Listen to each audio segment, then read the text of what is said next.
दोस्तों, क्या आपको पता है कि बिना सीमेंट के ताजमहल कैसे बनाया गया?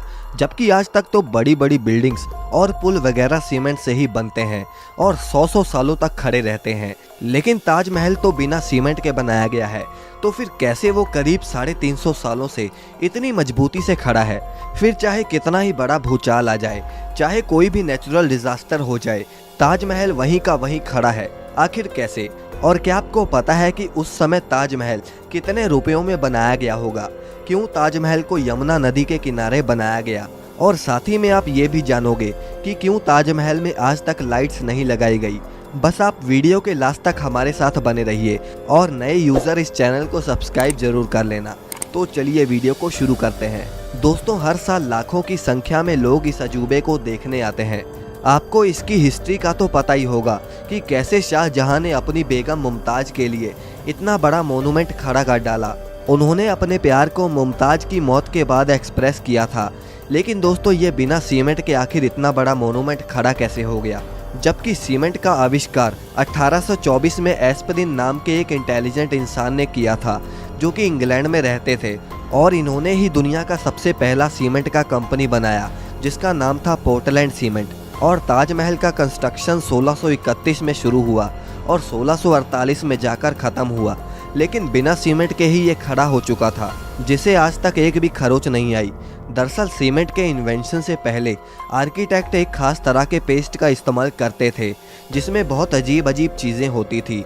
और अगर ताजमहल के कंस्ट्रक्शन की बात करें तो इसमें बहुत सारे सेमी प्रीशियस स्टोन्स जैसे कि अकीक, येमेनाइट, फिरोज़ा, लजवाड, मूंगा, सुलेमानी, लहसानिया, तमरा, ये सब पत्थर यूज़ होते थे, जो कि बहुत ही रेयर स्टोन्स थे। और ये उस समय Russia, Rajasthan, Uzbekistan, Iran, Israel, इन सब तरह के दुनिया भर के अलग अलग देशों से मंगाए गए थे। इसमें कुछ अल्ट्रा रेयर स्टोन्स भी यूज़ हुए थे, जैसे कि तिलाई, पाई-जहार, अजूबा, नखोड़, जो कि इतने रेयर हैं कि पता नहीं शाहजहां ने इन्हें कैसे अरेंज किया होगा। लेकिन जो भी उन्होंने किया वो तो एक काबिलिय तारीफ़ है। और तो और जो सीक्रेट पेस्ट ताजमहल को बनाने में इस्तेमाल होता था, उसमें गुड़, बतासा, बेलगरी का पानी जैसी और भी बहुत सारी चीज़ों को डालकर पेस्ट बनाया जाता था। और ये पेस्ट सीमेंट जितना ही स्ट्रॉन्ग होता था। दोस्तों, जहां बुर्ज खलीफा की नींव बड़े बड़े स्टील के पाइप से रखी गई, वहीं ताजमहल की नींव लकड़ियों से रखी गई थी। अब आप कहीं ये तो नहीं सोच रहे कि भला लकड़ी की नींव 370 साल से कैसे चल रही है?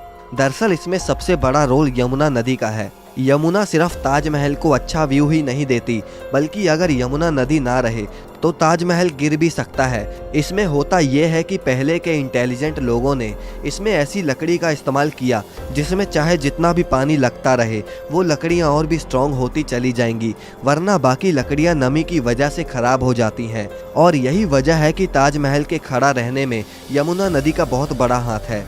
और अगर यमुना नदी सूख गई तो ताजमहल भी उसके बिना खड़ा नहीं रह पाएगा।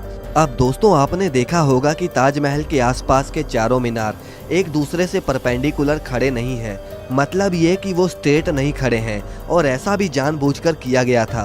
दरअसल ऐसा इसलिए किया गया कि अगर कभी जोर का भूकंप आता भी है तो वो चारों मीनार ताजमहल से दूर गिर जाएं, और इस तरह भूकंप के झटके ताजमहल तक पहुंचने से पहले इन मीनारों में ही ऑब्जर्व हो जाएं, और इस तरह इस पर भूकंप का भी कोई असर नहीं होगा और वो सुरक्षित बच जाएगी। अब दोस्तों, बात करते हैं कि ताजमहल को आखिर उस समय बनाने में कितना खर्चा आया होगा। आप जानते हैं कि उस समय 1 रुपए की कीमत भी बहुत ज़्यादा होती थी, और अगर इन्फ्लेशन के हिसाब से देखें तो आज ताजमहल की कॉस्ट आती है अप्रॉक्स 1 से लेकर 2 बिलियन डॉलर्स, यानी करीब 8,000 करोड़ से लेकर 10,000 करोड़ तक इस मोनूमेंट को बनाने में खर्चा हुआ है। अब दोस्तों, ताजमहल में लाइट क्यों नहीं लगाई गई, क्या आप जानते हैं? दरअसल ताजमहल का सफ़ेद रंग लाइट को सबसे ज़्यादा रिफ्लेक्ट करता है, और इसीलिए अगर रात के समय ताजमहल पर लाइट्स लगा दी गई तो ताजमहल के पत्थर लाइट को रिफ्लेक्ट करेंगे, और साथ ही में ताजमहल भी काफ़ी ज़्यादा चमकेगा, जिससे आसपास के कीड़े मकोड़े उस पर आके चिपकेंगे और ताजमहल के पत्थर को भी नुकसान पहुंचाएंगे। और यही वजह है कि आज तक ताजमहल पर लाइट्स नहीं लगी। दोस्तों, वीडियो अगर पसंद आए तो इसे लाइक करके चैनल को सब्सक्राइब करना ना भूलें।